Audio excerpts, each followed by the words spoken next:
se convierte ya en un fármaco o un metabolito, ¿no es cierto?, activo. En algunos casos, ese metabolito activo por ciertos procesos metabólicos de transformación podrían producir un metabolito tóxico, ¿cierto? Que, lógicamente, por ejemplo, el paracetamol, un ejemplo más, el paracetamol se metaboliza en el hígado, ¿ya? Se metaboliza en el hígado. Y el paracetamol, o paracetamol o acetaminofén se metaboliza en el hígado, libera lo que es el NAPQI, ¿ya? El NAPQI, que es una molécula tóxica. Ese NAPQI pasa a la sangre, pero ese NAPQI lo anula el glutatio de la sangre. Entonces ya no hay toxicidad. Pero cuando hay toxicidad por paracetamol, cuando hay ingestas masivas de paracetamol, o dosis letales de paracetamol, el hígado metaboliza el paracetamol, produce mucho NAPQI de lo normal, demasiado NAPQI, el metabolito tóxico, entonces ya no hay glutatio en la sangre para anular su efecto, entonces se convierte ese NAPQI en una molécula tóxica. Entonces, miren, en este caso, por ejemplo, el paracetamol, ¿no?, produce, ya no requiere un metabolismo para activarse, no es un fármaco, ya está activo el paracetamol, pero producto de su metabolismo hepático puede producir un metabolito tóxico, el NAPQI, ¿no? El NAPQI, que es el N-acetil. ¿Dónde no hay pluma?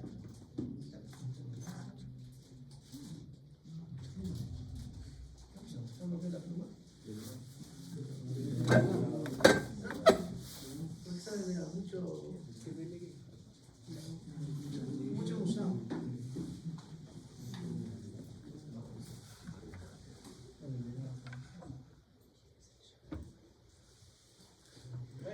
Acá, ¿no?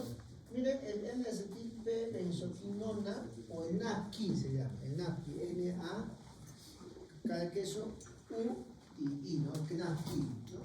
Ese metabolito tóxico no está circulando en la sangre. ¿Qué pasa? El cuerpo lo anula por acción del glutatio.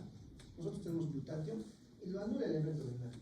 Solo que cuando hay intoxicación por paracetamol ya se acaba todo el glutatio, entonces el NAPQI queda en la circulación sanguínea. Entonces, miren, la biotransformación no solamente puede activar un fármaco, ¿no es cierto?, también puede inactivarlo, o como también puede producir un metabolito tóxico. Ya está, ahí se acaba de trabajar. Hay varios mecanismos, recuerdan, la fase 1, fase 2, oxidación, ¿no? La fase 1, hidroxilación, reducción, hidrólisis, fase 2, glucuronización, acetilación, metilación, glutationización, el glutatio, ¿no? Ahí también fase 1, fármaco, metabolito, ¿no?, conjugaciones con ácido glucurónico, etc.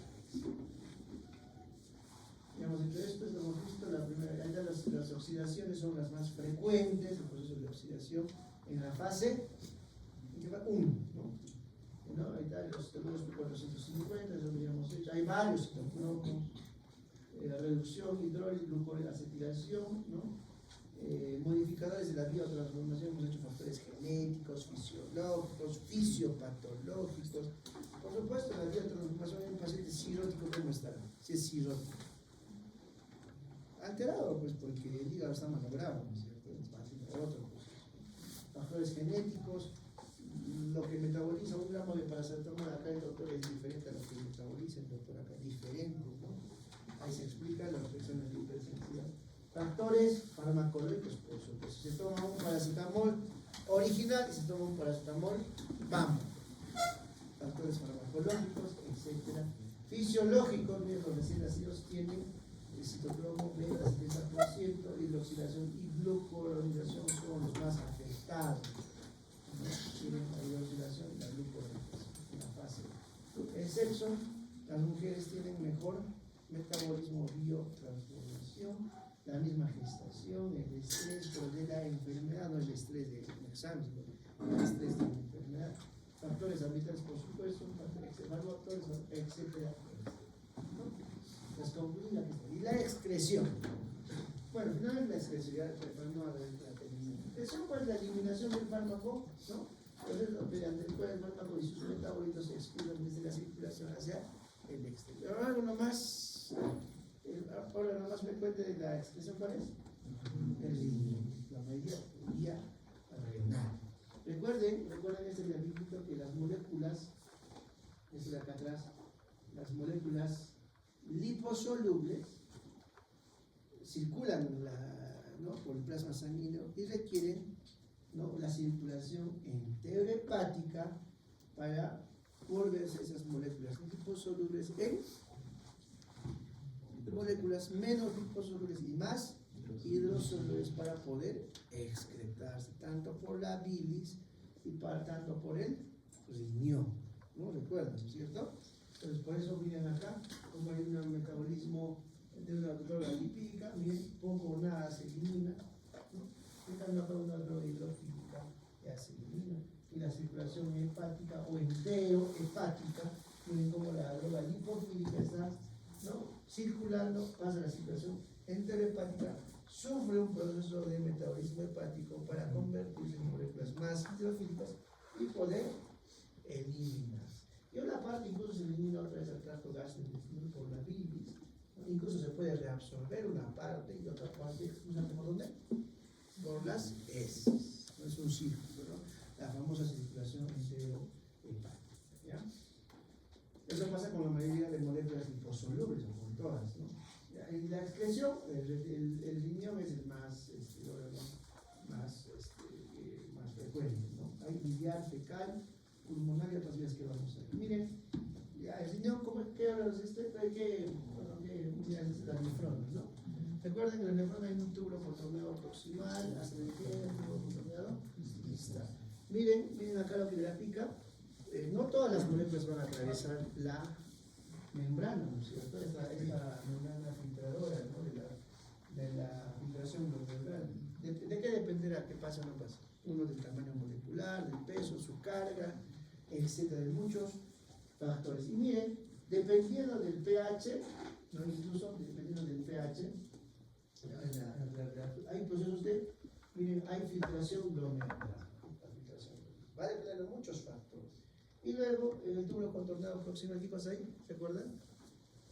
Casi el 80-90% creo que se reabsorbe, ¿no es cierto? Y esa reabsorción también va a depender mucho del pK del fármaco, que ya hemos hecho, y también del pH del medio, ¿no? Por ejemplo, acá, miren cómo está acá el pH 7.0. Acá el pK del fármaco, miren, las bolitas azules y las bolitas medias rosadas. Miren cómo hace la absorción tubular acá, ¿no? Acá casi 50-50 y acá es más abundante la zona celeste, ¿no? Y eso de qué depende esa reabsorción tubular, el túbulo contorneado proximal, también depende mucho del pK del fármaco y el pH, en este caso de la bolita que está formándose en la nefrona, ¿ya? Mecanismos de excreción, ¿no? Filtración glomerular. La filtración glomerular menciona que no es saturable, o sea, sigue filtrando, no hay un porcentaje de saturación, es no selectiva, cualquier molécula puede atravesar, ¿no? Pero en general, bueno, no es que no sea selectiva, sino no tiene tanta esa selectividad como otras membranas, pasa nomás, pero claro, con ciertas características algunas moléculas, ¿no? Hay secreción tubular activa, ¿no? Sobre todo de moléculas liposolubles también, o sea, no solo hay reabsorción, sino secreción, ¿se acuerdan? En fisiología eso ya había hecho, ¿no? Hay procesos de absorción y secreción, ¿no? Secreción, reabsorción, filtración glomerular, ¿no? Mira, ahí la reabsorción tubular pasiva, etc. Vamos a mirar, mira, ahí está, ¿no? Miren acá, mira, comparen este gráfico, cómo se está reabsorbiendo, ¿no? Esto, después acá, y después acá. A ver, en el primer gráfico, ¿qué pasa? ¿Cómo está el pH? El pH es único, en este caso de la ahorita 7,0, hace un pH ácido, ¿no? Mira el pK de la sustancia, del fármaco, ahí dice sustancia, el fármaco. Miren cómo está, si el pH está medio ácido del medio de la orina y el pK es casi 7, casi igual que del medio, ¿cómo se reabsorbe? ¿No? Y acá miren, ¿no? Entonces, ¿dónde queda más en el anefrón? Las moléculas azules, fíjense. ¿Dónde queda más en el anefrón? Acá. En este, ¿no? Cuando el pK del fármaco es casi alejado del pH del medio, digamos un pH acá más básico, ¿no? En un pH más básico, ¿no? Más moléculas se quedan en el túbulo, en el lumen del túbulo contorneado fluorescente. Y acá, si está más ácido, menor incluso del pH de la orina, ¿no? ¿Cómo están las moléculas? Ya se van a estar reabsorbiendo, ¿no? Incluso algunas van a estar secretando, ¿no? Miren, pues acá hay más moléculas en el lumen del túbulo contorneado proximal, acá hay menos moléculas. Entonces, ¿de qué depende eso? Acá es casi 50-50. ¿De qué depende? Mucho del pH de la orina y del pK del fármaco, ¿no? Entonces, entonces, este proceso de filtración, procesos de reabsorción en el túbulo contorneado. Y miren, acá hay los procesos de secreción. Miren cómo los iones se están secretando a través de bombas del extra al lumen del túbulo contorneado. Todo ese proceso va a depender mucho del pH, en este caso de la orina que se está formando, y el pK del fármaco. Entonces, factores que van a alterar el proceso de excreción también tienen que ver con el pH del medio y el pK del fármaco. ¿Ya? Entonces, ahí están los mecanismos: filtración glomerular, secreción tubular, reabsorción tubular, que tiene que ver mucho con las constantes del pH y pK, ¿no? Factores modificadores, por supuesto, pues características del fármaco, la carga, la estructura. Factores fisiológicos. Un paciente con enfermedad renal crónica, que no es en, voy a decir tu historia, sino que está, digamos, una enfermedad renal crónica grado 2, 3. ¿Cómo excretará los fármacos? ¿Disminuido o aumentado? Disminuido porque tiene falla renal, ¿no? Entonces, todo eso depende, ¿no? La droga libre ¿se acuerdan de la droga libre de unión a proteínas? El grado de metabolismo del fármaco, el pH de la orina, como estamos viendo, ¿no? La diuresis ionizada, miren, eso tiene que ver con esto, ¿no? Con este gráfico, ¿no? Miren cómo acá está pasando iones, cationes está pasando, se está secretando en el tubo contorneado, entonces se está secretando, se está pasando al lumen, el tubo contorneado proximal, cationes aniones, eso se llama diuresis aniónica, ¿no? O diuresis ionizada, o trampa iónica de la diuresis, ¿no? La alcalinización, la acidificación de la orina, todos esos son factores que van a determinar la excreción, ¿ya? Sistema se excretan las sustancias de elevado peso molecular, sustancias con grupos polares, sustancias no ionizantes simétricos, compuestos, etcétera. Miren, lo que se excreta por la bilis se reabsorbe o se elimina por la esto acá, este gráfico anterior que se mencionó. Miren, lo que se excreta por la bilis se puede reabsorber. ¿Dónde? Lo que se excreta por la bilis, esta es la bilis, al tracto gastrointestinal, se puede reabsorber otra vez en el tracto gastrointestinal y otra vez volver a la circulación enterohepática y eliminarse por vía. ¿Ya? Eso es lo que está funcionando.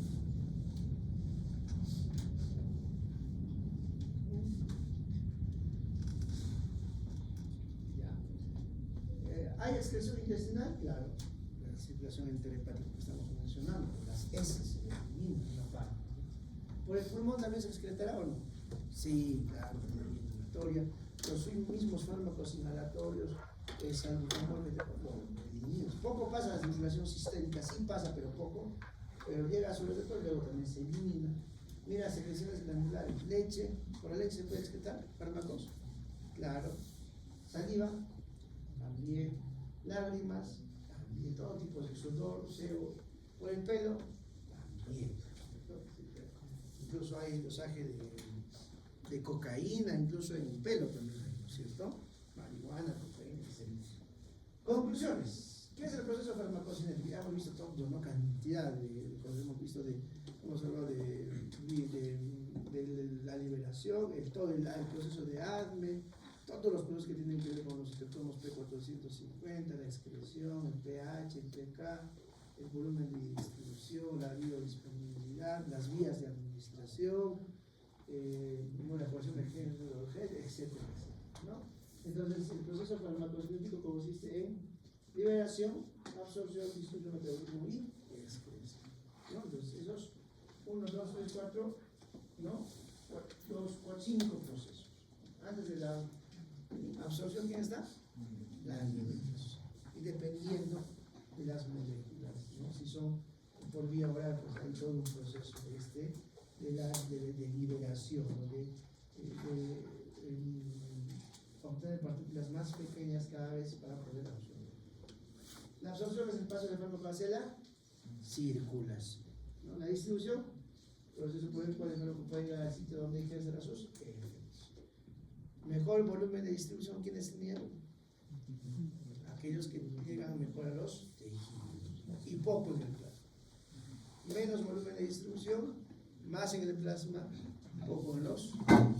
Y eso va a depender, porque algunos fármacos requieren estar más en el plasma versus en los tejidos. Por ejemplo, la warfarina, ¿dónde tiene que estar más? En el plasma, porque tiene un efecto anticoagulante. Y no por eso es mejor o peor. El volumen de distribución no mide la eficacia ni la potencia de un fármaco. Ya está, es lo mismo.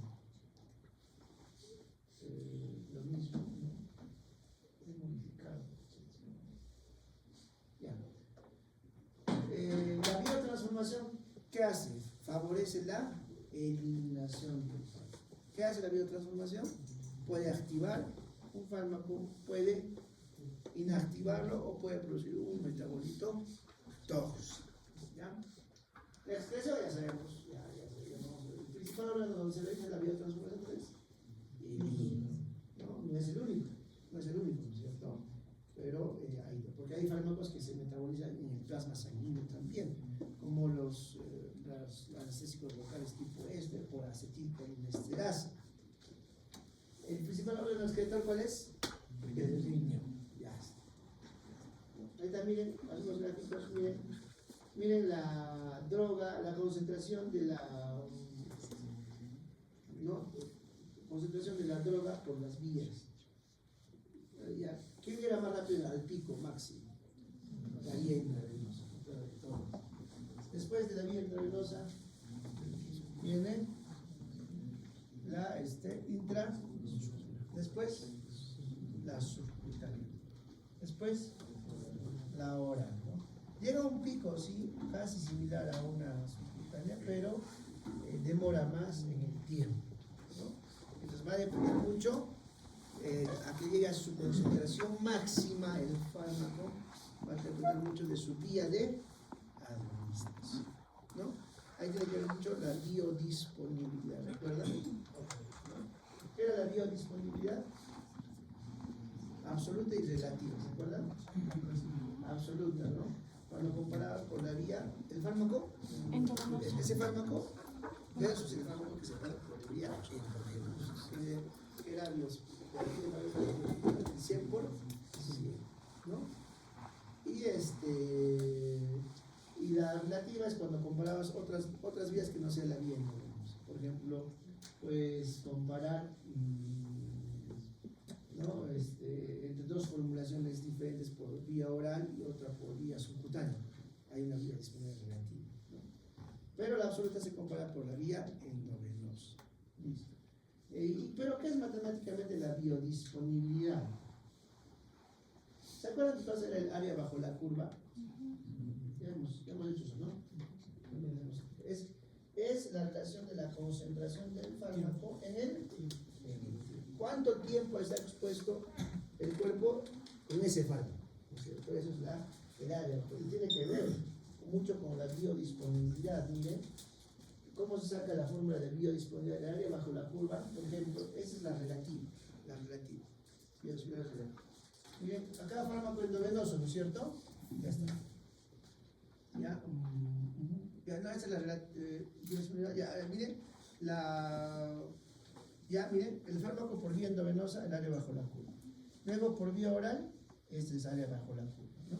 y eso divides la vía oral por sobre la vía endovenosa y lo multiplicas por 100%, y ahí tienes un porcentaje de biodisponibilidad. ¿Ya? Recuerden que acá estamos haciendo biodisponibilidad. Miren, aquí está, hay otro A, miren, producto A, producto B, y también puede sacar su biodisponibilidad. Miren, absoluta, miren, es la fracción de la dosis administrada por vía extravascular que alcanza la circulación sistémica en forma activa comparada con la administración intravenosa de mismo. ¿Ya? La absoluta es cuando comparas la vía endovenosa, ¿no? Entonces, miren, o sea, agarras otra vía, digamos, ¿qué vía? Paracetamol, ahí está el paracetamol o acetaminofén, hay endovenoso y por vía oral, ¿ya? Entonces comparas, digamos, una vía extravascular, digamos, el tracto gastrointestinal. ¿Cuánto ese fármaco ha llegado por vía oral, por vía del tracto gastrointestinal, comparado con lo que ha llegado a la concentración del fármaco por vía endovenosa? Ya es la concentración absoluta. O sea, teóricamente nosotros deberíamos medir la concentración del fármaco. ¿Ustedes creen que medimos acá en Perú concentración del fármaco? Por ejemplo, en caso de intoxicación, hace poquito dice intoxicación de paracetamol. ¿Cómo saben que está intoxicado con paracetamol un paciente en Europa, Estados Unidos? Dosan paracetamol en el plasma sanguíneo. ¿Ya? Eso deberíamos dosar. Para sacar esa biodisponibilidad tendríamos que dosar el paracetamol que pasó por vía endovenosa a la sangre, ¿no es cierto?, al plasma, por si me dejo entender, versus la concentración del paracetamol que pasó a la sangre por vía oral. ¿No es cierto? Si yo me tomo la pastilla, pasa el tracto gastrointestinal, liberación, pasa un porcentaje a la sangre, versus la concentración que yo obtengo de paracetamol administrada por vía endovenosa. Eso comparo y tengo la biodisponibilidad endovenosa. Ahora, ¿cómo sería la relativa? Ya no comparo con el endovenoso, ya no sería endovenoso. Digamos, ¿qué otra vía quiero? Que no sea endovenoso. Oral, vía subcutánea, ya está la disponibilidad relativa. Entonces, esa es la foto, ahí abajo la foto. Ahí está. Volumen de distribución, ¿cuál será la distribución de los? ¿Cuánto de ese fármaco llega a los tejidos? ¿No? Más volumen de distribución, ¿recuerdan ahí está? ¿No? Más volumen, mayor distribución en los tejidos y poco en el plasma. Menos volumen de distribución, más en el plasma, poco en los tejidos, ¿no? El volumen de distribución tampoco no mide ni eficacia, ni potencia, ni eficiencia del fármaco, ¿ya? Esto es lo mismo, solo en inglés. Depuración o aclaramiento. ¿Qué es la depuración? ¿Ya? Es un parámetro farmacocinético que mide la capacidad del organismo para eliminar un fármaco. No cuánto se elimina, sino qué tan eficientemente se elimina. Eso significa la capacidad de depuración, ¿no? Hay depuración renal, depuración hepática, y la depuración total tiene que ver la sumatoria de depuración renal con depuración hepática. Este gráfico no se olviden otra vez, no les he dicho, ¿no? En su mente tiene que ser la concentración máxima, ¿recuerdan? La concentración mínima, había una concentración mínima inhibitoria, había una concentración máxima, había también una concentración mínima bactericida, ¿no? El área bajo la curva, ¿qué mide? La exposición del fármaco o la concentración en el tiempo, ¿no? Y el tiempo de semivida o el tiempo de vida media, ¿se acuerdan? ¿Qué cosa es? Momento en el que el medicamento ha perdido la mitad de su concentración máxima. Eso, ¿no? No sé por qué no puedo. ¿Por qué se ha anulado Bien, entonces este tiempo de vida media es muy importante, por favor, para medir la potencia de un fármaco. Tiempo de vida media es muy importante para porque el calorcito es lo que produce un poco de sueño. ¿Bien? También un poquito. Se van a dormir calientito. Entonces, el tiempo de vida media tiene que ver, anoten, con la potencia del fármaco. ¿Qué es el tiempo de vida media? Ahí está, dice, momento en el que el medicamento ha perdido la mitad de su concentración máxima. Ya, bueno, en Cristiano, a ver, ¿cuánto de concentración máxima quieres que llegue el paracetamol, digamos, en el plasma sanguíneo? Digamos 100 miligramos por mililitro, ¿ya? ¿Cuánto sería su concentración, su tiempo, su momento en el que el medicamento ha perdido la mitad de su concentración? ¿Cuánto es la mitad de su concentración? La mitad de 100, ¿cuánto?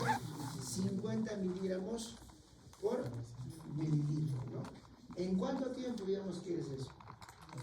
Digamos 8, ¿no?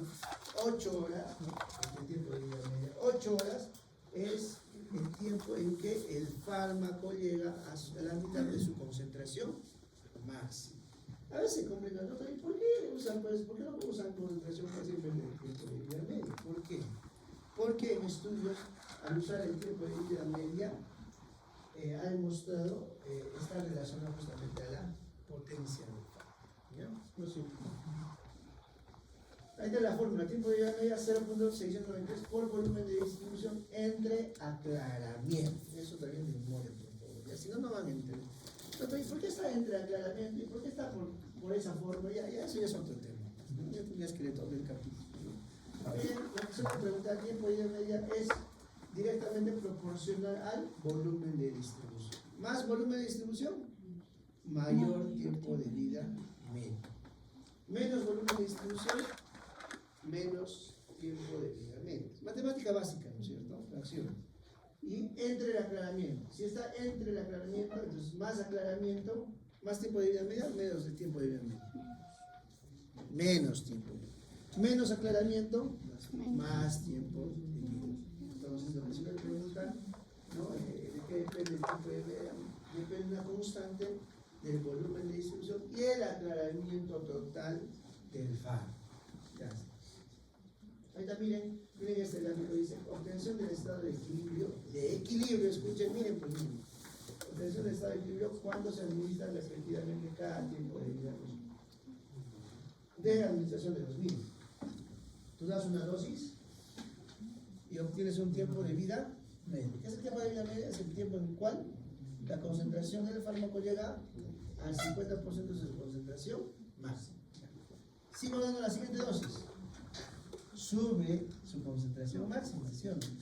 Su tiempo de vida medio, ¿no? La concentración sube, ¿no?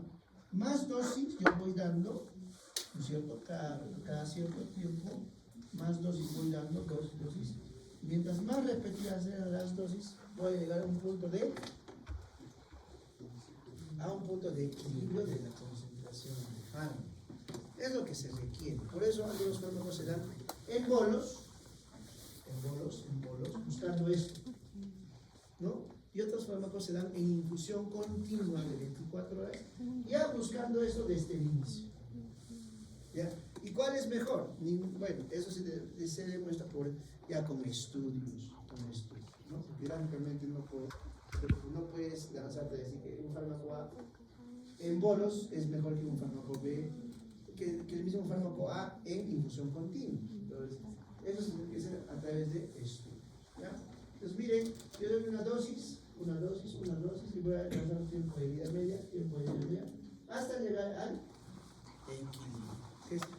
Y a ese equilibrio es importante, porque mientras más tiempo esté por encima de la, ¿se acuerdan?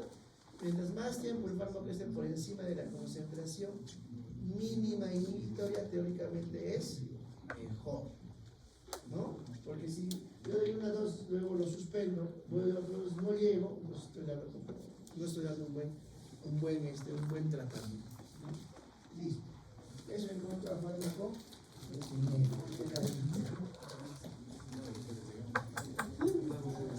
Ahora farmacodinámica. También es un poquito. Y realmente, cuando lees el libro, esa ley es complicadita de leer, pero bueno. ¿Eso te pasa para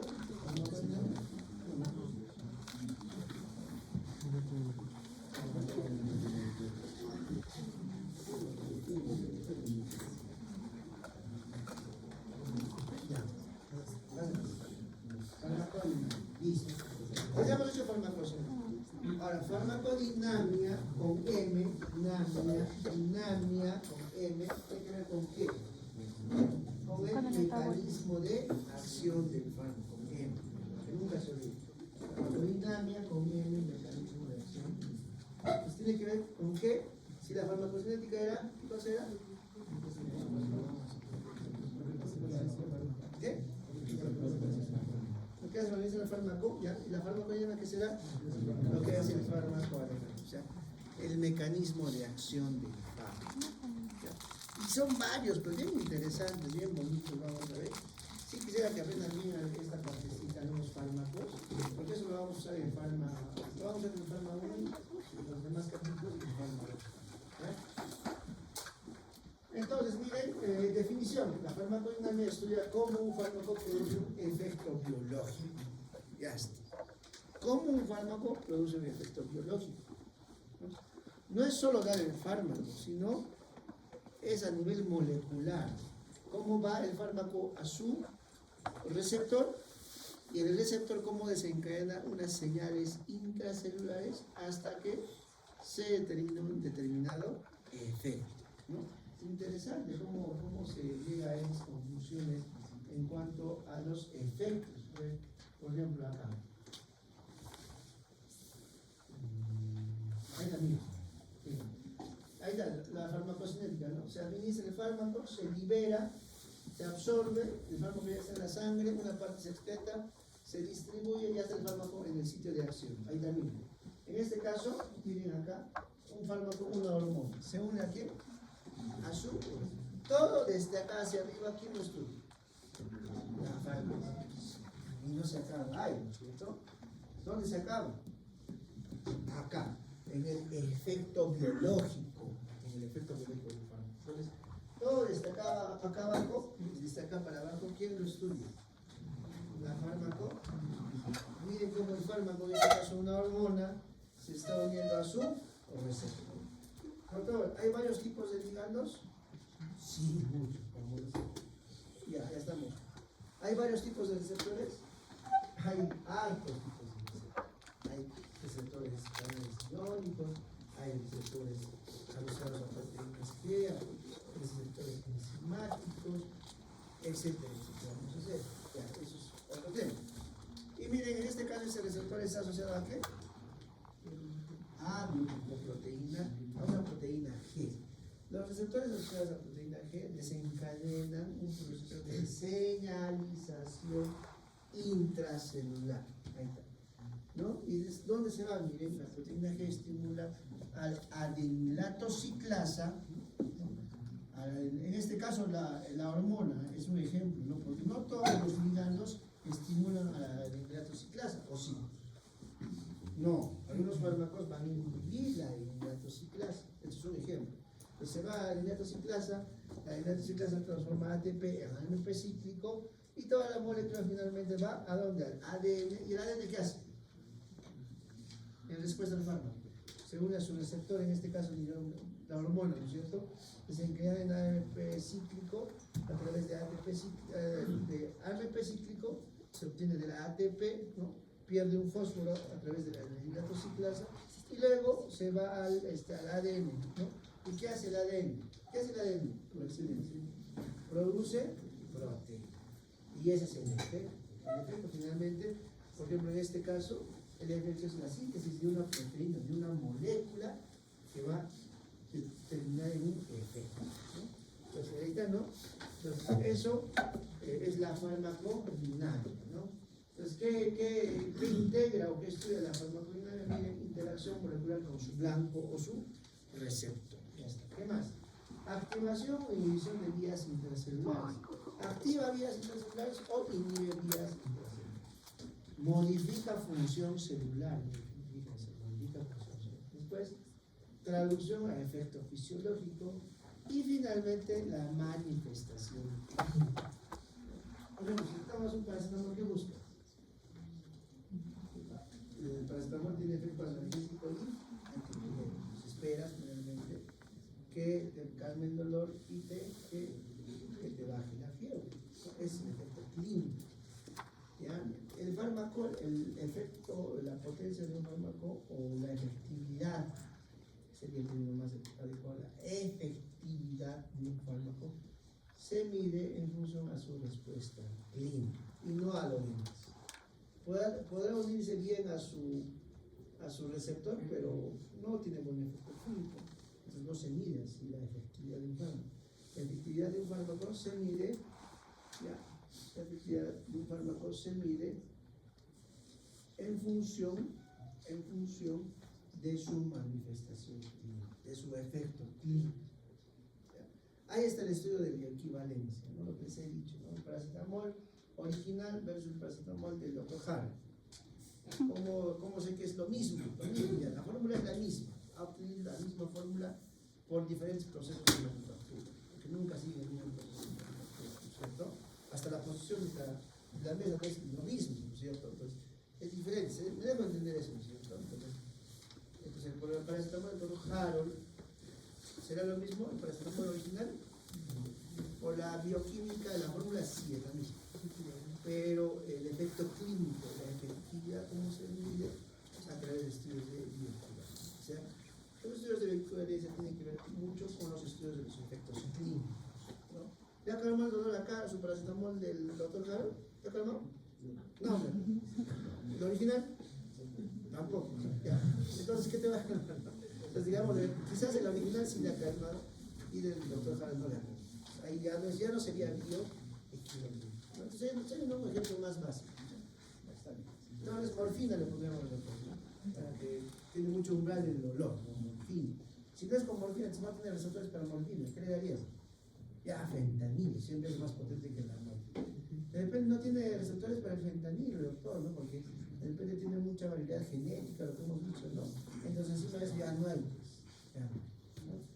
ya no, tendríamos que sedar, ¿no? Listo. Entonces, miren, ¿no? La manifestación clínica es muy importante. Justamente el efecto clínico mide la efectividad de un fármaco. ¿Ya? Entonces, no se trata simplemente de una unión a un receptor, sino de la conversión de la señal química en una respuesta biológica medible. Eso significa, ¿no? Finalmente, ¿qué le interesa al paciente cuando le das un tratamiento? Este proceso de farmacodinámica le interesa el ligando, el receptor, la vía de eso, ¿no? Como pacientes no les interesa que tenga un buen efecto clínico, que le dolor, que le inhiba los diferentes procesos metabólicos, que le aumente la secretaria de insulina, etcétera, etcétera, etcétera. ¿Ya? Listo. Hay una farmacodinámica cualitativa, ¿no? Que estudia el mecanismo de acción, ¿no? El ligando, la unión del ligando a su receptor, según los mensajeros y el efecto. Y hay una farmacodinámica cuantitativa que estudia las curvas dosis-respuesta. Es muy importante también. Hay muchas curvas que vamos a ver acá. Miren, esta curva. ¿Cómo se llama esta curva? La respuesta. ¿Cómo se llama en U? Voltea ahí. Se llama matemática básica curva parabólica, ¿no? Versus la curva, ¿qué curva es? No, en forma de S, sigmoidea o logaritmo. Les voy a dar, ¿por qué hacen esta diferencia? O sea, ¿por qué se complica la farmacodinámica? O sea, están tratando de explicarte. ¿Con qué gráfico mejor vas a entenderla? A ver, así si ven este gráfico, ¿con qué gráfico van a entender mejor la farmacodinámica o la curva concentración, ¿no? La curva concentración del fármaco versus su respuesta? ¿Con qué gráfico podrían entenderlo? Según ustedes, díganme cualquiera. ¿Quiénes votan por el primer gráfico? El A. Lo que dice la teoría, el Bullman dice que para efectos de entender el comportamiento de la concentración del fármaco versus su respuesta, mejor es interpretarlo como una curva logarítmica. ¿Ya? Es la única diferencia. Es como la conversión. Ya no voy a trabajar con milímetros, sino con, digamos, metros o centímetros, ¿no? Ya no quiero trabajar con libras. Por ejemplo, ¿todos estamos relacionados con libras? No somos más relacionados por kilos. Entonces lo transformo. Lo mismo acá. Para tener un lenguaje más comprensivo de la farmacodinámica y las curvas graduales de dosis, de concentración de fármaco y respuesta, lo que hace es cambiar la fórmula parabólica, una fórmula logarítmica simbólica. Para justamente entender esto, ¿qué cosa es esto? La concentración, el tiempo de vida o la concentración del fármaco al 50%. Eso vamos a hacer. Bueno, entonces, eso ya está, eso ya está. ¿Ya? Esa es la farmacodinámica cuantitativa, ¿no? Que estudia las curvas dosis-respuesta. ¿Ya? Naturaleza del receptor farmacológico o blanco farmacológico, ¿no? El blanco farmacológico es algo más general, ¿no? Algo más general, ¿no? Ahí está, miren, un fármaco que hace su efecto al interactuar con una macromolécula biológica. Esta puede ser un fármaco. ¿Con quién puede actuar? Un receptor, ¿no? Canales iónicos, enzimas, transportadores, ácidos nucleicos, estructuras celulares. Miren, hay fármacos que sus receptores están en ácidos nucleicos. ¿Qué fármacos? A ver. Eso es espectacular. Un fármaco se vaya hasta el ácido nucleico y le ordene al ácido nucleico sintetizar una proteína, ¿no? ¿Qué fármacos hay de esos? Por ejemplo, los glucocorticoides. Se dan el lujo de atravesar toda la membrana celular, activan vías de señalización, por supuesto, y se va su receptor, ¿dónde está? En el núcleo. Tiene receptores nucleares, los glucocorticoides. ¿Y qué hacen al unirse a su receptor nuclear, el glucocorticoide? Se da el lujo de modificar expresión genética, ¿no? Entonces, ¿qué busca? Finalmente producir o inhibir procesos metabólicos a través de la producción de una. ¿Qué forma el ácido nucleico? Proteína. Recuerden que es el dogma central de la biología molecular. El ácido nucleico con que está en códigos que finalmente se traducen en ¿qué? En procesos de transcripción y translación. Lo que hace el glucocorticoide, que dice la literatura, se va a su receptor nuclear, se da el lujo de irse a su receptor nuclear y se da el lujo de modificar expresión genética y modificar procesos de transcripción y traducción.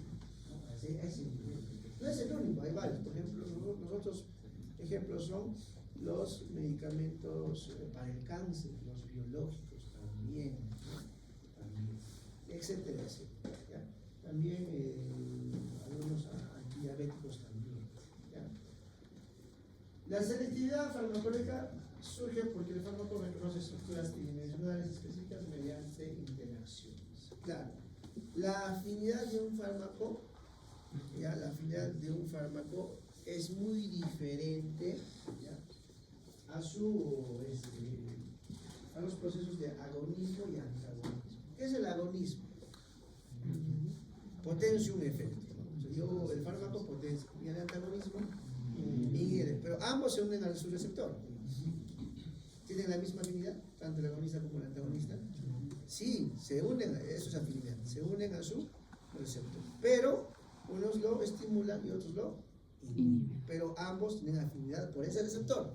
Entonces pueden tener la misma afinidad, pero no necesariamente pueden tener el mismo efecto, ¿no? Entonces las uniones específicas a los receptores pueden ser uniones iónicas, hidrógenos, puentes de hidrógeno, fuerzas de Van der Waals. ¿Cuáles son las fuerzas más fuertes acá? De Van der Waals, son casi irreversibles, ¿no? Etcétera. Y entonces, eso también está relacionado a su toxicidad. La afinidad depende de la complementariedad de estructura. La afinidad depende de la complementariedad de estructura. O sea, digamos, yo uno un triángulo, este receptor, que es así de esta forma, con esto, ¿no? Tienen afinidad. Tanto el agonista como el antagonista. O sea, mejor me veo un gráfico porque me están mirando mal. Es una parte introductoria. Ahí está. Miren, el agonista se une a su receptor. Es el mismo receptor. Se une, ¿no es cierto? El agonista también se une. El antagonista también tienen afinidad por el mismo receptor. La misma afinidad, a pesar que tienen diferentes efectos, ¿no? La afinidad tiene que ver mucho con la unión del fármaco a su receptor, ¿no? Por su afinidad al cambio conformacional. Pero no necesariamente tienen el mismo efecto. Si el agonista se une a su receptor, que produce potencia un efecto. Mejor Si el antagonista se une a su receptor, en este caso, se está uniendo al mismo receptor, tienen la misma afinidad por el mismo receptor, pero el antagonista disminuye el efecto. A eso se refiere en cuanto acá que dice que la afinidad, ¿no? Acá dice la afinidad depende de la complementariedad estructural. Son estructuralmente complementarios, pero no tienen el mismo efecto.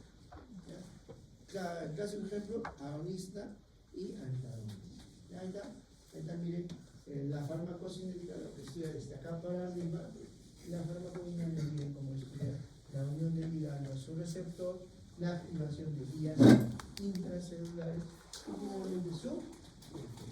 Y nuevamente, no solamente su efecto molecular, sino su efecto clínico, su manifestación. ¿Ya? El receptor en su mayoría, ¿qué es? ¿Qué molécula es? proteína. El receptor en su mayoría es una Proteína. proteína, ¿no? Los receptores son una macromolécula y el receptor desencadena un proceso de señalización intracelular. Entonces, miren, el receptor no es solamente un sitio de unión del fármaco, pues sería simple, ¿no? Se une y ya está, no. El receptor desencadena procesos de señalización intracelular, ¿no? Las células que necesitan detectar señales químicas, ya hemos dicho, convertirlas en cambios funcionales, regular intensidad y duración de la respuesta. Mira, el receptor cumple tres funciones: reconocimiento, reconoce a su ligando. A veces es la unión del ligando con su receptor hace un cambio conformacional, ¿no? Y activa cascadas intracelulares. Todo eso vamos a hacer, ¿ya? Tipos de receptores, aquí está su regulación, doble regulación, vamos a explicar todo esto. Miren, este grafiquito bien interesante, miren. A ver, en la parte de arriba, miren el neurotransmisor, ¿no? Disminución del neurotransmisor acá, miren, y abajo, miren, los receptores experimentan una regulación al alza debido a la falta de neurotransmisor. Miren, a ver, cuando hay poco, en este caso, el neurotransmisor es el triángulo morado. Hay poca cantidad del fármaco, ¿no? Del neurotransmisor en este caso, poquito. Y ese neurotransmisor se le quiere unir a su receptor, ¿no? Y miren, son complementarios estructuralmente, ¿no es cierto? Escuchen por favor para que entiendan, ¿no? Son complementarios estructuralmente.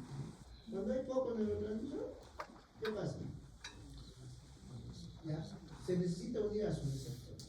Cuando hay poquito, ¿qué pasa? Por regulación, ¿qué pasa?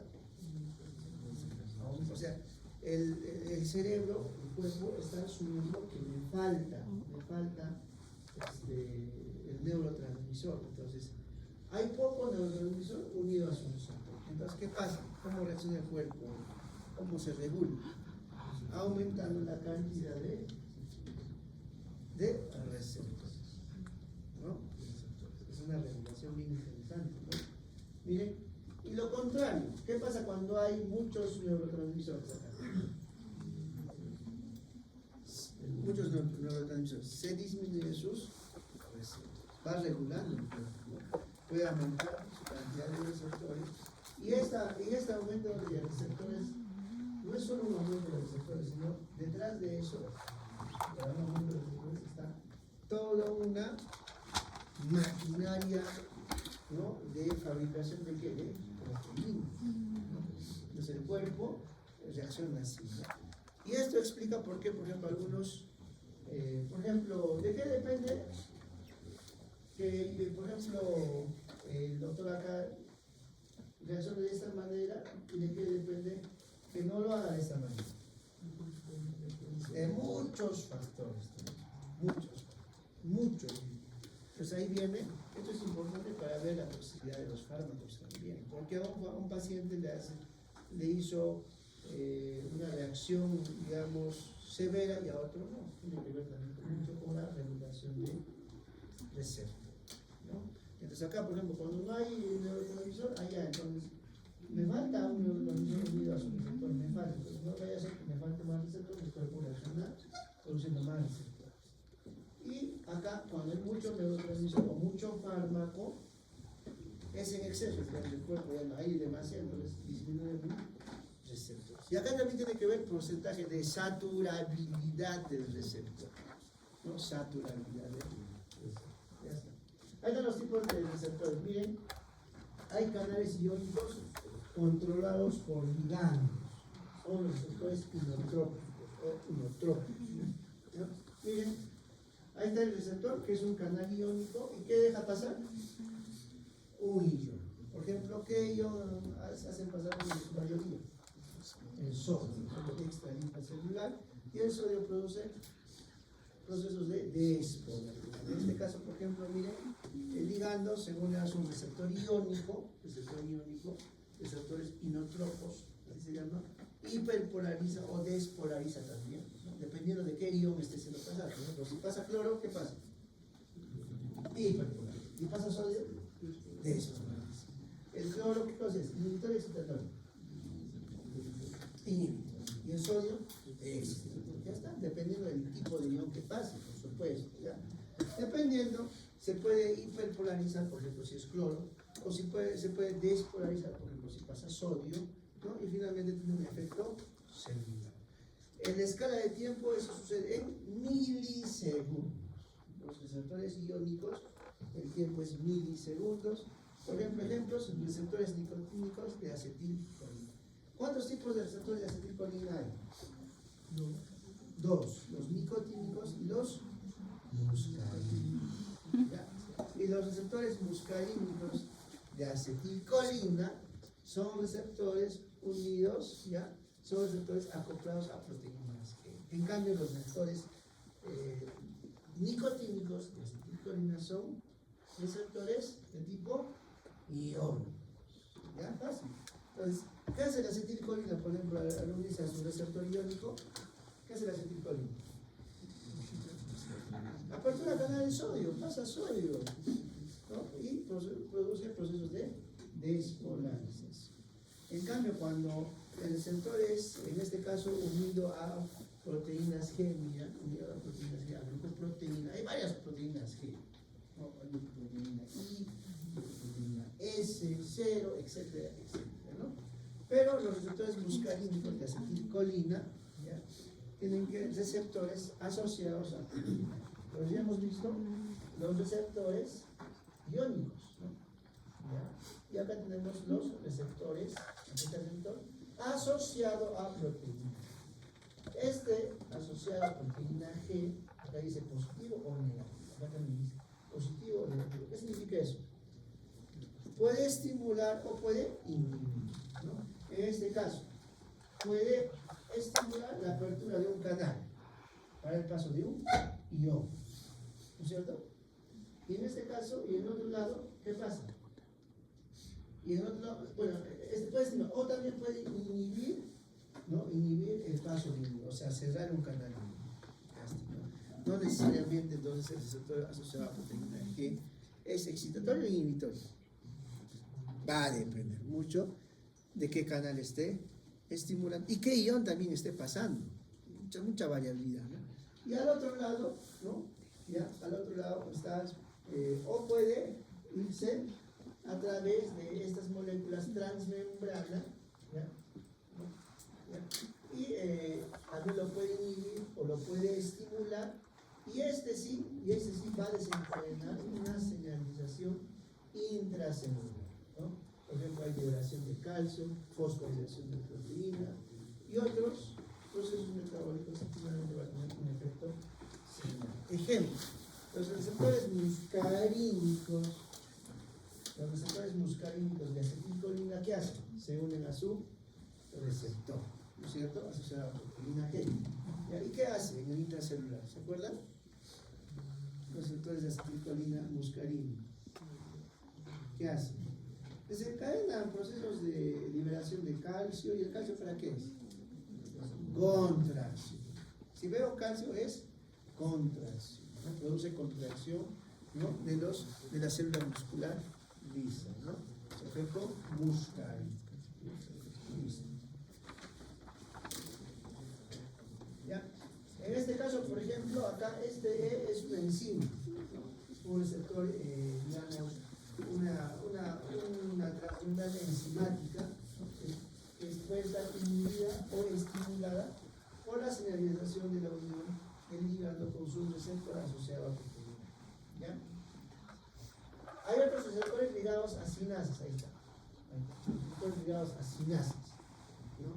Este receptor ligado a sinasa, en sí este receptor es como un enzima, ya tiene un efecto enzimático, ¿no? Acá hay un enzima, solo que no lo está estimulando directamente, sino indirectamente. En cambio acá los receptores ligados a sinasas, ya el receptor se une a la enzima, en este caso el receptor enzimático, ¿no? Miren, y desencadena un proceso de señalización intracelular, fosforilación, transcripción de síntesis de proteínas, efectos celulares, ¿no? Por ejemplo, ¿qué ejemplo tenemos ahí de receptores ligados a sinasas o a enzimas sinasas, ¿no? Los receptores de citocinas. Citocinas, ¿qué citocinas conocen? Cantidad, las interleuquinas, ¿no? Que buscan efectos celulares a través de la producción o síntesis de proteínas. Y miren los famosos receptores nucleares. Ahí está el fármaco, atraviesa la barrera capa lipídica, ¿y a dónde se va? A su receptor nuclear. ¿Y qué hace en el receptor nuclear? En el núcleo. Hay la transcripción, modifica procesos de traducción, transcripción para producir proteína. Ese lujo se llama receptores nucleares. Miren cómo el fármaco va al núcleo, y al núcleo lo chicotea y le dice, ¿sabes qué? Fórmame una proteína. ¿Y esa proteína puede ser antiinflamatoria o proinflamatoria? Sí, puede ser cualquiera, puede ser pro o anti. En general si son antiinflamatorios, tienen un efecto antiinflamatorio. Los glucocorticoides también, síntesis de proteínas antiinflamatorias, ¿no? Y su efecto es en horas. Son, por ejemplo, los receptores de estrógenos. Los estrógenos tienen receptores en el mundo. Otro ejemplo que se ha dicho, los anticuerpos. Otro, los glucocorticoides. Entonces, es un resumen de los tipos de receptores. Ahora, cada uno vamos a pasar a desarrollar, ya cada uno. Miren, ya, miren. Ya, esto pase, esta imagen borren, por favor, borren, ya borren. Acá ya se los miren. Esto también, de preferencia borren, mira, esto le modifica porque no está en lo que se ha pasado esta cuadrita. Esto es en invertebrados. En invertebrados es diferente, nos va a hacer confundir. Entonces esto también borra. ¿Por qué? Porque, por ejemplo, acá acetilcolina está haciendo pasar aquí el canal de cloro, y no es así, es humano. El cloro es inhibitorio, ¿no? Generalmente la acetilcolina es excitador del canal de sodio. Entonces es invertebrado. Entonces vamos a retroceder. ¿Ya? Entonces, ahí nomás. Miren, ahí están los 4 tipos. Miren, el canal iónico, ¿cuánto dura? Milisegundos, ¿no? Y los receptores asociados a proteínas G, segundos. Asociados a tirosincinasa, es esto. A sinasa, que es la enzima, ¿no? ¿Cuánto dura? Minutos. Y los asociados a ADN o receptores nucleares son los que duran más, ¿no? Plazo para el efecto, para el inicio del efecto, horas o días, más tiempo. O sea, los glucocorticoides toman más tiempo, los estrógenos toman más tiempo, los antiinflamatorios toman más tiempo. Claro, si se dan el lujo de irse al núcleo y modificar funciones de transcripción, traducción, pues demora un poco. ¿Ya? Ejemplo del receptor colinérgico nicotínico, los receptores adrenérgicos. Miren, asociados a tirosincinasa, la insulina, eso vamos a ver, pregunta de examen, la insulina, entonces vamos a ver un gráfico aparte. Y de los esteroides, ¿no? Esteroides, los receptores de esteroides o glucocorticoides asociados a la... A ver, ponga 3 ejemplos de fármacos que tienen receptores en el núcleo. ¿Qué van a poner? Estrógenos, glucocorticoides, antineoplásicos, etcétera, etcétera. Ya, ahí está, miren, ahí está más de lo mismo, ¿no? Miren, ¿cuál es la diferencia? Ahí necesito una diferencia, ¿no? Es con la guía, ¿cuál es la guía? Algunas partes se quedó bien, miren, tratar de diferenciar el receptor nicotínico de la acetilcolina. Entonces, el receptor nicotínico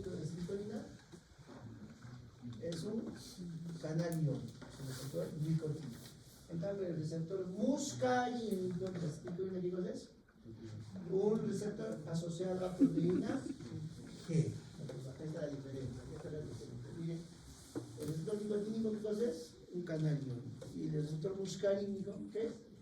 Un receptor acoplado a proteína G. ¿Qué hace el canal iónico del receptor nicotínico?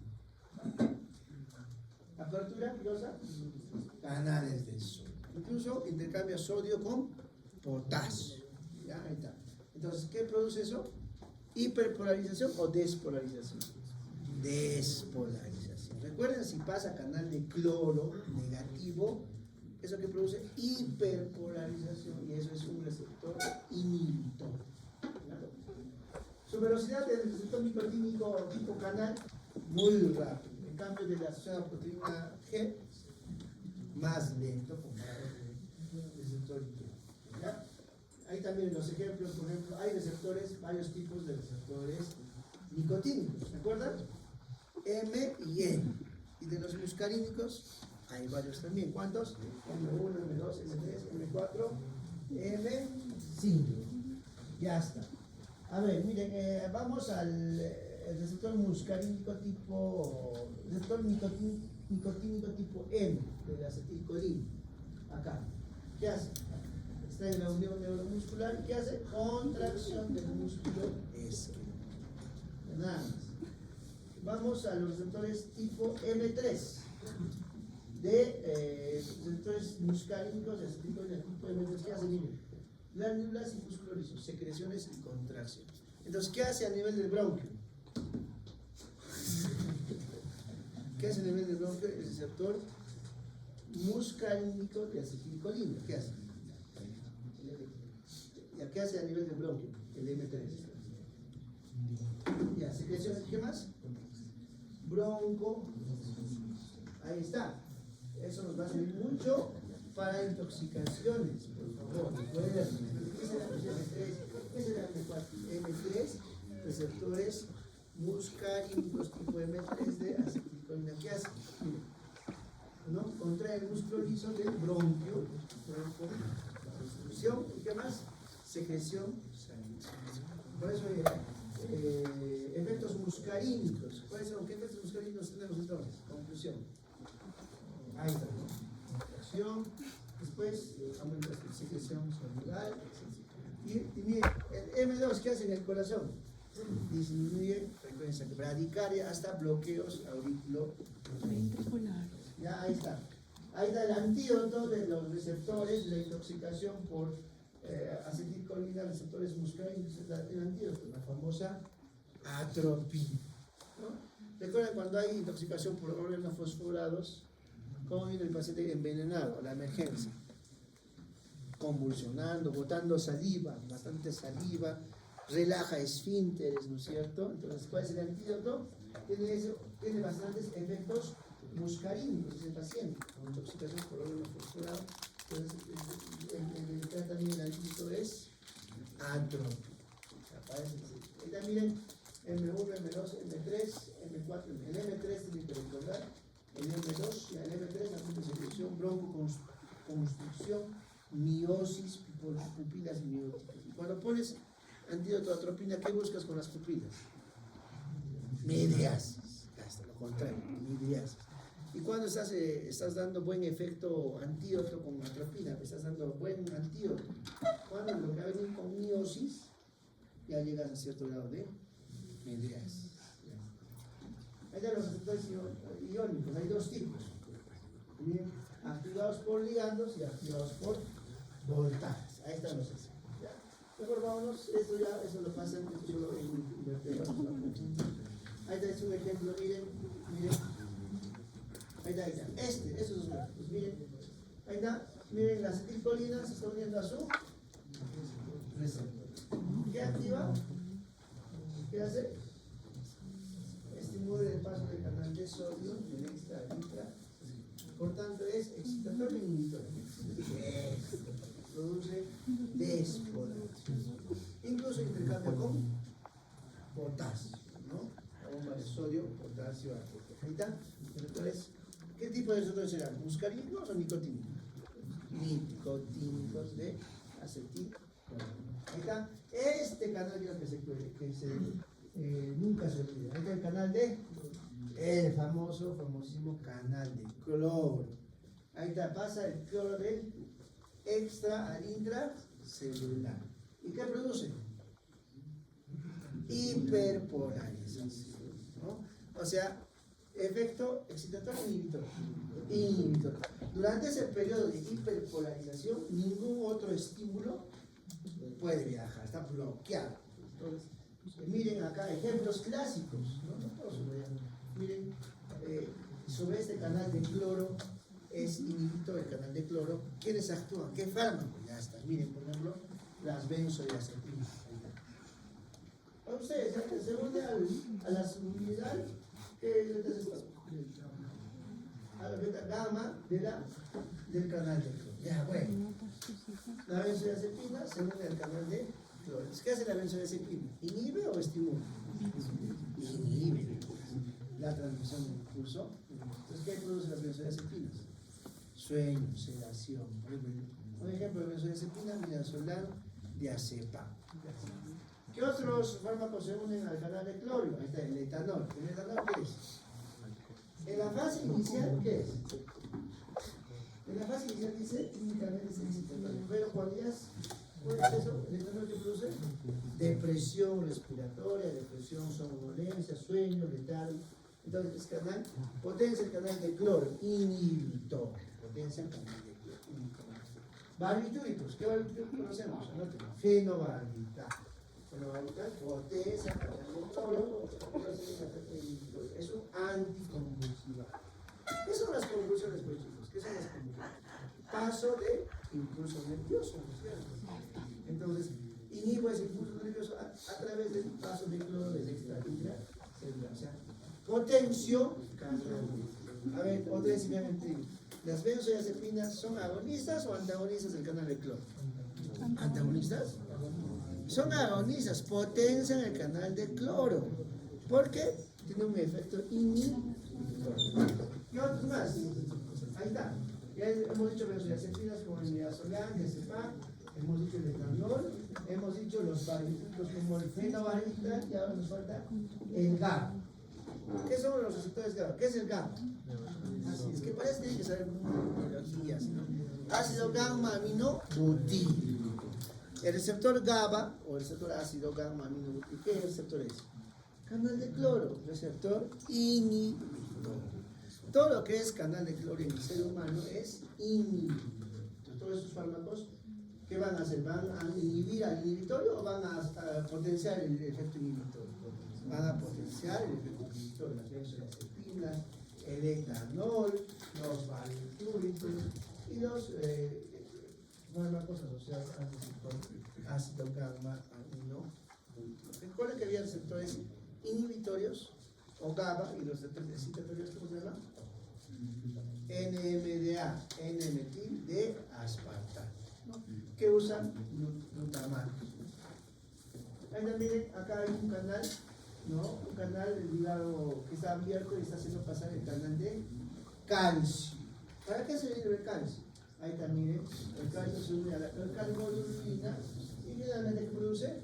Contracción de las células musculares. Cuando yo veo calcio, tengo que asociar automáticamente a contracción o automáticamente a liberación de vesículas.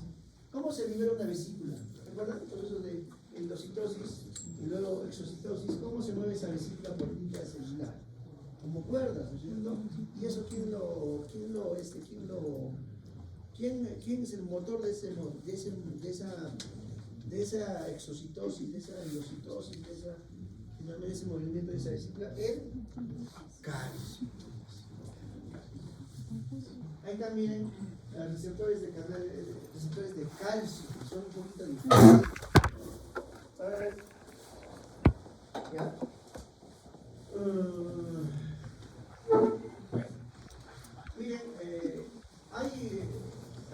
Miren, ¿dónde hay más calcio? ¿En qué organelo de la célula? El retículo sarcoplasmático tiene calcio, libera calcio. Entonces, muchos fármacos van a estimular la liberación de calcio en el retículo sarcoplasmático, ¿no? Pues acá miren, por ejemplo, aquí está el retículo cercoplasmático, miren, calcio es órgano, o sea, órgano que almacena calcio, retículo cercoplasmático, y dependiendo del tipo de receptor, dependiendo del tipo de receptor, va a liberar calcio, libera calcio. ¿Ya? Por este lado, de su lado derecho de ustedes, el calcio, ¿qué va a producir? Que produce contracción de la célula muscular estriada. Y por el otro lado, contracción de la célula muscular SMOD, ¿qué significa? Lisa. Entonces el calcio es importante para la contracción de la célula muscular estriada y célula muscular lisa. Pero, ojo, aquí es cerámico. ¿Cuál es más fácil? A ver, ¿cuál es más fácil? ¿La contracción del músculo estriado o liso? ¿Cuál es más fácil? Según el gráfico. Más simple, más simple. El estriado. O sea, tú le das calcio, se une a la célula muscular y se contrae. Pero cuando se libera calcio para la contracción de la célula muscular lisa, no de célula muscular lisa, por ejemplo, los bronquios, otro ejemplo, los vasos sanguíneos, etcétera, etcétera, es un proceso más complejo que implica incluso, miren, ¿qué significa MDSK? Aquí está. MDSK, ahí está. Myosin Light Chain, o sea, quinasa asociada a miosina ligera. Cadenas de miosina, la actina, miosina, que son proteínas de contracción del músculo, ¿no? Entonces, miren, es la miosina, ¿no? El MDSK, la miosina, ¿no? Esto de la miosina de cadena ligera, no está en las contracciones celulares, en las contracciones del músculo estriado, ¿no? Más sí en la contracción del músculo liso. Y además hay procesos de liberación de óxido nítrico endotelial, óxido nítrico neuronal y otros procesos, miren, aquí están otros procesos como la fosforilación, la síntesis de óxido nítrico, etcétera, que tienen que ver con la contracción de la célula muscular. Entonces, la contracción de la célula muscular lisa, si bien es cierto, necesita calcio, es un proceso más complejo versus la contracción de la célula muscular estría. Eso, ya, eso. Ahí están todas las líneas y lo pueden ver. Miren, para la contracción de la célula muscular estriada, necesitamos el RN, el receptor de rianodina. Y para la contracción de la célula muscular lisa, necesitamos el receptor del trifosfatidil inosina. Es muy diferente. Receptor del trifosfatidil inosina. Ya está ahí, ¿no? Y ambos liberan calcio del receptor. Entonces ahí está un resumen del músculo liso. Por ejemplo, la acetilcolina se une a su receptor M3 y el M3 está asociado a la glucoproteína, en este caso la Q, ¿no? Proteína fosfoquinasa, trifosfatidilina, aumenta calcio, calmodulina, MDSK y contracción. En cambio, en el músculo estriado, en el esquelético, acetilcolina, receptores nicotínicos tipo M, canal de sodio de extradición central, despolarización, receptores, ¿no? R1 de esos receptores R1 de calcio, ¿no? Aumenta calcio y trabaja con la troponina C y finalmente la contracción. Ya es la ya. La troponina C, ¿quién usa la troponina C? El músculo liso estriado. El estriado, ¿no? ¿Quién usa calmodulina? El músculo liso. Vean que es muy diferente. El músculo liso requiere acetilcolina, receptores muscarínicos de acetilcolina. En cambio, el esquelético, el estriado, que requiere receptores nicotínicos de acetilcolina. Ya está. Ahí está la evidencia. Acá miren otro ejemplo muy bonito. Miren las sulfonilurias. Claro, a mí me parece muy bonito porque hace miren, pero vayan aprendiendo, miren, las sulfonilurias. Por un ejemplo de sulfoniluria, ¿cuál es? La famosa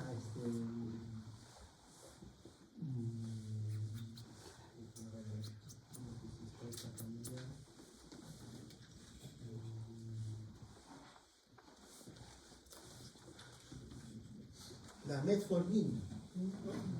¿Ya? Miren, es un fármaco ya usado ampliamente miren las sulfonilureas cómo se unen a su receptor. ¿Qué hace el receptor? ¿No? Ahí está, miren. Asociado al canal iónico, lo inactivo. ¿Ven? Lo inactivo. ¿Qué canal inactivo? El canal de potasio. Entonces inhibe la salida de potasio del intra al extracelular. Entonces, ¿cómo se vuelve el intracelular? ¿Más negativo o más positivo? Si pierde cargas positivas como el potasio, se hace más negativo. ¿Se entiende, no? Claro. Pierdo cargas positivas. No, perdón, a ver. El potasio va del intra al extracelular.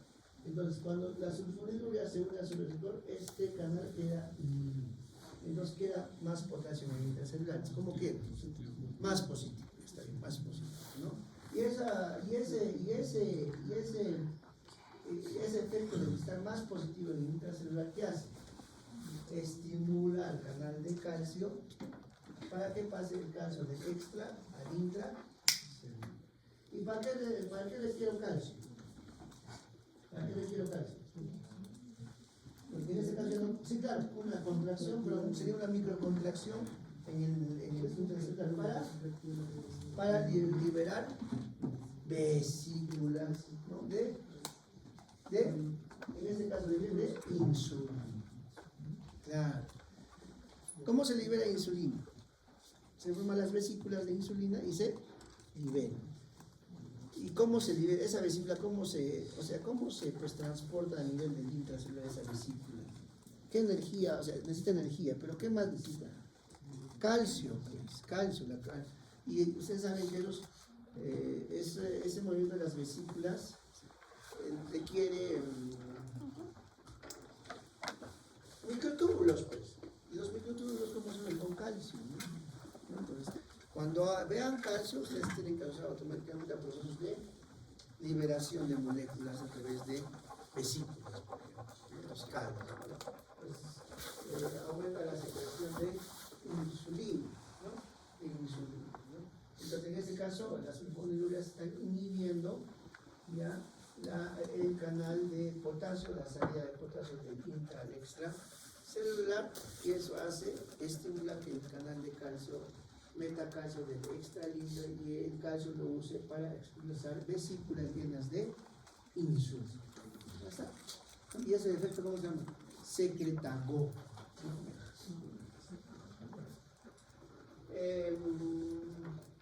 Pues miren, ahí están todos los tipos, los receptores iónicos, ¿no? Unos son activados por ligandos y otros son activados por voltajes. Ahí están todos los. Entonces, recordar, por favor, esto, ¿no? Desde acá, recordar esto, por favor. Esto, acá de los, por ejemplo, puedo preguntar, ¿no? El diazepam, ¿no? ¿Qué hace? ¿Qué efecto tiene el diazepam? Es un agonista del canal de o sea, inhibe transmisión del impulso o hiperpolar. ¿Ya? ¿Qué hace, por ejemplo, el fenobarbital? ¿Qué hace, por ejemplo, el etadol? Finalmente, que estemos despiertos, ¿qué son? Transmisión del impulso nervioso, ¿no? Y cuando estamos dormidos, el impulso nervioso se ha inhibido. Por eso el etadol produce sueño, ¿no? Sueño, entonces potencia el canal de es en cuanto a receptores. Ahora, receptores enzimáticos, ¿no? Hay dos tipos, uno con actividad enzimática intrínseca, o sea, propia de ese receptor, y los otros asociados a sinases, sin actividad enzimática propia. Ahora vamos a un gráfico, no te quiero nada, acá está la leyenda para que se diviertan. A ver, acá. Venga otra vez, mira. Ay, un poco complejo, ¿no? Pero miren, ¿qué tenemos arriba? La insulina. Es un fármaco. Ya se produce insulina, ¿cierto? Exógeno, o ADN recombinante también, ¿cierto? La insulina. Se une a su receptor. ¿Qué tipo de receptor tiene? Tiene un receptor enzimático. ¿De qué tipo? Asociado a quinasa, asociado a sinasa. Estamos viendo, por ejemplo, el segundo tipo de asociado a sinasa. Sin actividad enzimática propia. O sea, ¿a qué se refiere eso? Que este receptor no es una enzima, no tiene una actividad enzimática propia, sino que está asociado a una tirosina que sí tiene una actividad enzimática de desencadenar señales intracelulares. Entonces, eso es, por ejemplo, ¿qué tipo de receptor tiene la insulina? Un receptor de tipo enzimático, ¿ya? ¿Pero qué tipo? ¿De qué subtipo? Asociado a sinasa, o sea que no tiene actividad enzimática sine qua o propia, sino que en este caso, ¿quién tiene la actividad enzimática? En este caso la tirosinasa, ¿ya? Entonces la insulina, miren cómo se une a su receptor enzimático, ¿ya? Y la tirosinasa desencadena todos estos procesos intracelulares de señalización intracelular, que ya no tiene sentido hablar de ello. ¿Y dónde va a su efecto? ¿Dónde va? Al núcleo. Al núcleo va esa señal intracelular desencadenada por el receptor enzimático, en este caso asociado a tirosinasa, ¿ya? Y va al núcleo, y el núcleo en el ADN. Ojo, el receptor no está en el ADN, sino la señalización llega al ADN de la célula. ¿Y qué va a hacer la célula? Eso, va a producir proteínas. ¿Qué proteínas? Y la GLUT4 va a migrar a dónde? A la membrana celular. Y va a dar paso de glucosa del extra al intracelular. ¿Ya? A ver, me estoy acá un poquito.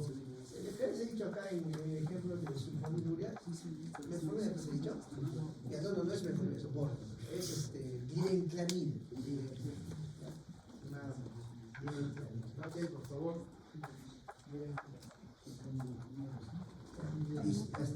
Entonces miren, acá la insulina. Pues miren, la insulina también, las vías de señalización de la insulina se van a ¿dónde? Al núcleo.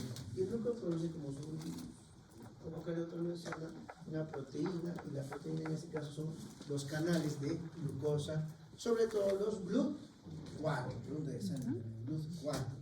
Hay GLUT1, hay GLUT2, pero sobre todo los GLUT4. Y pasa a la glucosa del extra intracelular. Entonces se suele preguntar, por ejemplo, qué tipo de receptores tienen, por ejemplo, la insulina, ¿no? Ya saben, receptores sinasa, en este caso tirosinasa o tirosinasa. ¿Ya está? Ahí también otro ejemplo, por ejemplo acá, otro receptor asociado a tirosinasa, el factor de crecimiento, los que saben de inglés. El factor de crecimiento se une a su receptor, estimula la unión de sus receptores, ¿ya? Y miren, va otra vez al ácido nucleico. ¿Qué va a estimular el factor de crecimiento? Síntesis de proteínas. ¿Qué tipo de proteínas? Que van a estimular el crecimiento. Acá hay dos vías, miren, las vías del RAS, acá, vías del RAS, y el otro las vías del YAG, ¿no? Vías del YAG y vías del RAS. ¿Ya? Dos vías. Ahí está, vía del RAS, proteína activada por mitógenos, el MAP, sinasa, importante para la división, el crecimiento y la diferenciación celular, la vía del RAS. Y la vía del YAG, activada por muchas citocinas y que controla la liberación de los mediadores inflamatorios. Ahí está, la vía del YAG. Por ejemplo, un ejemplo que usa la vía del YAG, las citocinas. ¿Qué citocinas conocemos? ¿Otro? Factor de necrosis tumoral, ¿no? Ahí está, las citocinas se unen a sus receptores, ¿no? De tipo, receptores, ¿de qué tipo? Enzimáticos, ¿ya? Enzimáticos, y miren, pueden desencadenar la vía YAG, ¿no? La vía YAG, ¿no? La vía YAG, y miren, toda esa vía del YAG desencadena otra secuencia de señalización intracelular y finalmente se va a ¿dónde? Al núcleo para transcripción genética y producir proteínas. En este caso la citosina, ¿qué tipo de proteínas produce? ¿Proinflamatorias o antiinflamatorias? Depende. Algunos son proinflamatorios, otros son antiinflamatorios, ¿no? Hay varias interleuquinas. Y miren el ejemplo de la vía del RAS, ¿no? Por ejemplo, el factor de crecimiento, la vía del RAS. Miren, igual tienen proteínas, factores enzimáticos desencadenan procesos de, acá la palabra clave, ¿ya? En la vía del gas son procesos de metabólicos de fosforilación, ¿no? De proteínas. Y finalmente también se va al material genético para producir proteínas. En este caso, el factor de crecimiento crítico de proteínas producidas para el crecimiento, ¿no? Entonces, hay dos vías en donde se puede decir la vía del RAS y del YAG.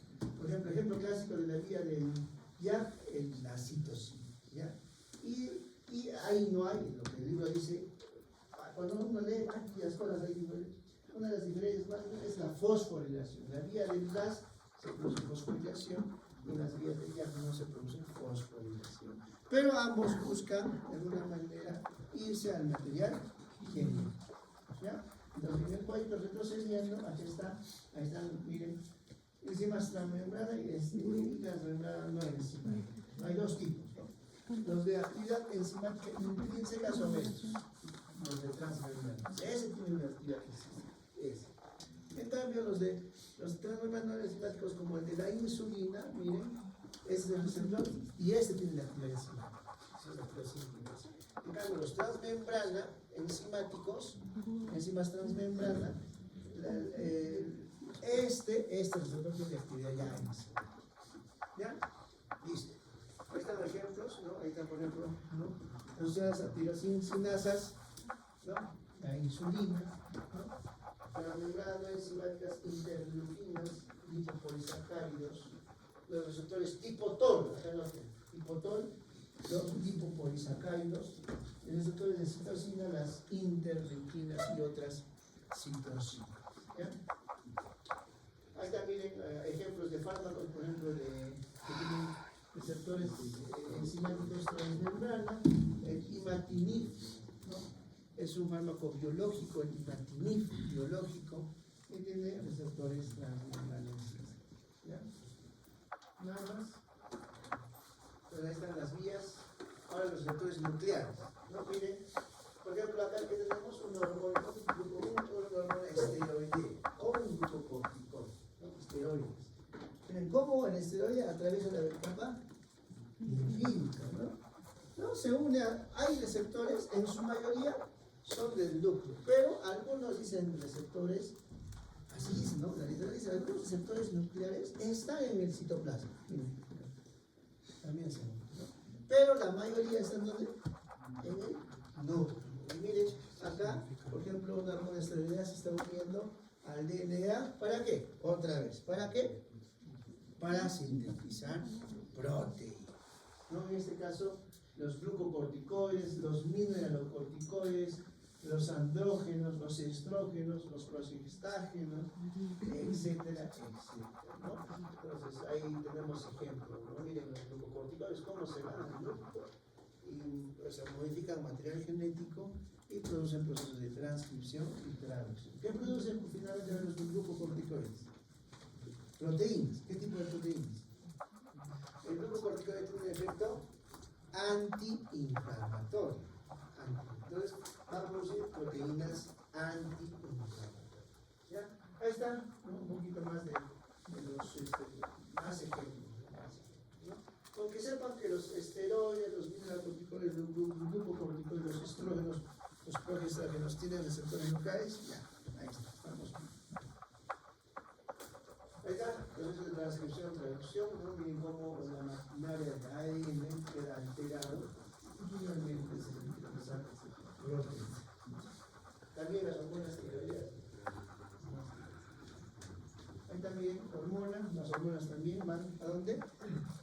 Al receptor nuclear para producir cambio de transcripción y traducción y síntesis de proteínas. Receptores acoplados a proteínas G. ¿No? G. ¿Qué ejemplos hemos dicho? Por ejemplo, las proteínas G, ¿cuál era? Los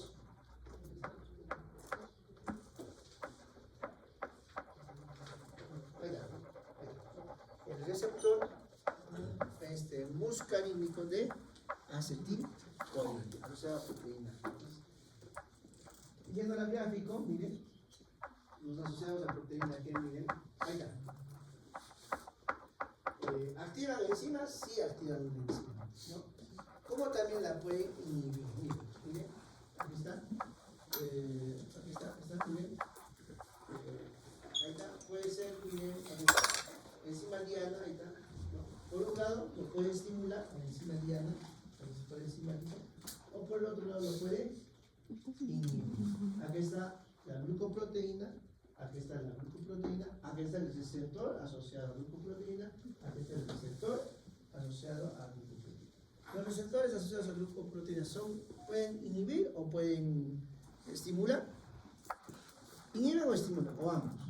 Ambos, dependiendo del tipo de fármaco. Por ejemplo, aquí está, hay un receptor, ¿qué tipo? Estimulador, ¿no? Asociado a proteína G, y por supuesto va a estimular a una enzima diana. Acá en este lado, en vuestro lado izquierdo, que tenemos un receptor asociado a proteína G de tipo inhibitor. Inhibe a la enzima diana y por tanto esta enzima diana va a desencadenar de acá para abajo diversos procesos de señalización intracelular, ¿no? Ahí está, ¿no? Por ejemplo, acá la epinefrina tiene un receptor asociado a glucoproteína. Miren, la epinefrina tiene un efecto. ¿Qué efecto tiene la epinefrina? No, inhibitorio o excitatorio. Inhibitorio o excitatorio. ¿Positivo o negativo? La epinefrina, positivo. ¿Ya? Pues acá tiene un efecto positivo y tiene un receptor estimulador y está estimulando a una enzima diana, en este caso acá, ¿no? A la adenilato ciclasa. Escuchen, adenilato ciclasa estimulada por la unión de la epinefrina a su receptor, ¿no? Asociado a glucoproteína, ¿no es cierto? En este caso, ¿qué glucoproteína tenemos? Alfa-5. Hay varias glucoproteínas, alfa-5, etc. En este caso, lo que tenemos que saber es que la epinefrina tiene un receptor asociado a su glucoproteína. ¿Y cuál es la enzima diana que va a estimular? La adenilato ciclasa. ¿La adenilato ciclasa qué hace? ¿Qué pasó? ¿No se han cortado?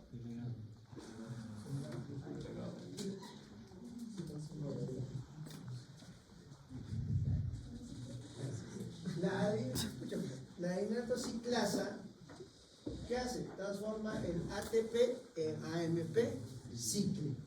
La AMP cíclico se transforma en PKE. ¿Qué es el PKE? Creatinina fosfoquinasa. ¿Ya? Después tiene múltiples efectos secundarios. ¿Ya? Este es un receptor inhibitorio o excitatorio. Excitatorio. En este caso, un ejemplo de fármaco es la epinefrina. Nos vamos a lo contrario, porque también nos vamos a un receptor inhibitorio asociado a proteína G. Aquí está. Un ejemplo, la somatostatina. La somatostatina, como su nombre lo indica, soma estatus. O sea, ¿se acuerdan de ese prefijo? ¿No? Somato, o sea, estático, somatostatina, estático, ¿no? Entonces, inhibitorio, es una hormona inhibitoria de un fármaco, también hay somatostatina, por supuesto. Claro, hay fármacos somatostatina, por supuesto. Se asocia a su receptor inhibitorio asociado a proteína G, entonces va a anular el efecto del adenilato ciclasa. Entonces va a tener otros efectos intracelulares. ¿Ya está? Entonces ahí tenemos ejemplos de fármacos asociados a proteínas que tanto estimulador como inhibidor. Más que lo mismo está, ejemplos ahí está. Miren las cantidades de glucoproteínas. Entonces son glucoproteínas 5, y 2, y 3, y 1, 0, Q, etcétera, etcétera. Y dependiendo a qué tipo de glucoproteína, también tendrá un efecto inhibidor o excitador. Ya está. Más de lo mismo. Bueno, acá miren, este es el receptor asociado a su glucoproteína G, ¿no? Estimula adenilato ciclasa transforma ATP en AMP cíclico y miren, activa proteína quinasa y su efecto. Miren, por ejemplo, acá no, por ejemplo, el agonista asociado a su proteína G. El agonista, que asociado al amilato ciclasa, transforma ATP en AMP cíclico y miren los efectos. Por ejemplo, puede aumentar la lipólisis, puede reducir la síntesis de glucógeno y puede aumentar la degradación dependiendo del tipo de glucoproteína. ¿Ya? Ahí también en otro, acá, miren, acá el receptor se está uniendo a su glucoproteína y ya no está en este caso la amilato ciclasa. ¿Quién estaba ahí? Como enzima, como receptor enzimático, como la enzima, la fosfolipasa C, ¿no? La fosfolipasa C estimula el diacilglicerol, estimula la fosfoquinasa, y miren, esta fosfolipasa desencadena la respuesta de trifosfatidininositol, y cuando hay trifosfatidininositol va al retículo sarcoplasmático para la liberación de calcio. ¿Y el calcio qué tiene que ver?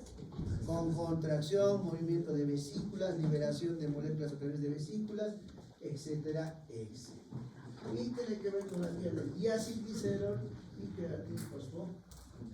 Ahí está, miren, el receptor estimula la fosfolipasa C, y ahí está, miren, activación de la proteína sinasa C, liberación de calcio intracelular, entrada de calcio a través de la membrana. Y el calcio se usa pues para la contracción, sea de la célula muscular lisa, estriada, puede ser movimiento de vesículas, como en el caso de la liberación de la insulina. Ahí está, miren, ahí está, receptores asociados a proteínas G, puede ser las enzimas dianas, hemos visto fosfolipasa C, también hemos visto adenilato ciclasa, y en este caso también está el guanidulato ciclasa, segundos mensajeros, pues tiene que ser bastante biológico, trifosfatidininositol, AMP cíclicos, diacilglicerol, los mismos aminoácidos, el GMP cíclico, y miren, todos llegan a creatinfosfoquinasa, C, A o G, y finalmente tienen efectos, ¿no? Pueden haber canales iónicos, pueden sintetizar proteínas contráctiles, enzimas, transportadores, etcétera, etcétera. ¿Ya? Listo, a ver qué es. Falta harto, ¿no? Sí. Ahí nos quedamos, ¿ya? Vamos a graduar. A ver, por favor, esto, traten de pasar. Vamos a pasar esto. Estas curvas son muy importantes si estamos viendo. ¿La lista?